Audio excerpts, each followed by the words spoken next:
Hello' মৰমৰ ছাত্ৰ-ছাত্ৰীসকল, আশা কৰোঁ সকলোৱে ভালে আছা। সকলোকে ৰাতিপুৱাৰ শুভকামনা জনাইছোঁ।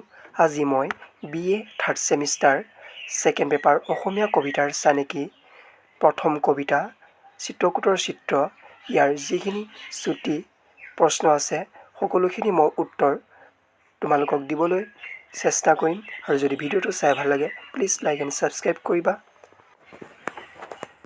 প্ৰশ্নাৱলী: মাধৱ কন্দলী কোন যুগৰ কবি?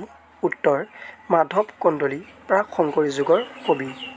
২ নম্বৰ, মাধৱ কন্দলীয়ে লাভ কৰা পৃষ্ঠপোষক ৰজাজনৰ নাম কি?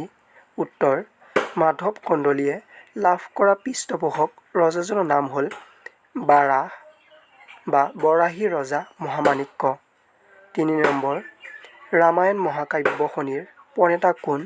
উত্তৰ: ৰামায়ণ মহাকাব্যখনিৰ প্ৰণেতা বাল্মীকি। ৪ নম্বৰ, চিত্ৰকূটৰ চিত্ৰ কবিতাংশ ৰামায়ণৰ কোনটো কাণ্ডৰ অন্তৰ্গত? উত্তৰ: চিত্ৰকূটৰ চিত্ৰ কবিতাংশ ৰামায়ণৰ সপ্তকাণ্ড ৰামায়ণৰ অৰণ্যকাণ্ডৰ অন্তৰ্গত। চিত্ৰকূটৰ চিত্ৰ কবিতাংশত উল্লেখ কৰা দুবিধ ফুলৰ নাম লিখা। উত্তৰ: চিত্ৰকূটৰ চিত্ৰ কবিতাংশত উল্লেখ কৰা দুবিধ ফুলৰ নাম হ'ল শেৱালি ফুল আৰু তগৰ ফুল।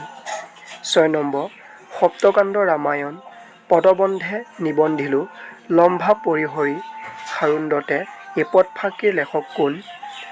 উত্তৰ: সপ্তকাণ্ড ৰামায়ণ পদবন্ধে নিবন্ধিলো লম্ভা পৰিহৰি সাৰুণ্ডতে এই পদফাঁকিৰ লেখক হ'ল কবিৰাজ মাধৱ কন্দলী। ৭ নম্বৰ, চিত্ৰকূটৰ চিত্ৰ কবিতাটোৰ লেখক কোন? চিত্ৰকূটৰ চিত্ৰ কবিতাটো ক'ৰ পৰা লোৱা হৈছে? উত্তৰ: চিত্ৰকূটৰ চিত্ৰ কবিতাটোৰ লেখক হৈছে মাধৱ কন্দলী। চিত্ৰকূটৰ চিত্ৰ কবিতাটো মাধৱ কন্দলী ৰামায়ণৰ পৰা লোৱা হৈছে। ৮ নম্বৰ, দেৱজিৎ কাব্যখনৰ ৰচক কোন? উত্তৰ: দেৱজিৎ কাব্যখনৰ ৰচক হৈছে মাধৱ কন্দলী। ৯ নম্বৰ, আদিকাণ্ড ৰামায়ণ আৰু উত্তৰাকাণ্ড ৰামায়ণ কোনে লিখিছিল? উত্তৰ: আদিকাণ্ড ৰামায়ণ মহাপুৰুষ মাধৱদেৱে আৰু উত্তৰাকাণ্ড ৰামায়ণ শংকৰদেৱে লিখিছিল। ১০ নম্বৰ, চিত্ৰকূটৰ চিত্ৰ কবিতাংশত উল্লেখিত নদীখনৰ নাম কি? উত্তৰ: চিত্ৰকূটৰ চিত্ৰ কবিতাংশত উল্লেখিত নদীখনৰ নাম হৈছে মন্দাকিনী নদী। যদি আজি ভিডিঅ'টো চাই ভাল লাগিলে প্লিজ লাইক এণ্ড ছাবস্ক্ৰাইব কৰি দিবা আৰু লগতে ভিডিঅ'টো শ্বেয়াৰ কৰি দিবা।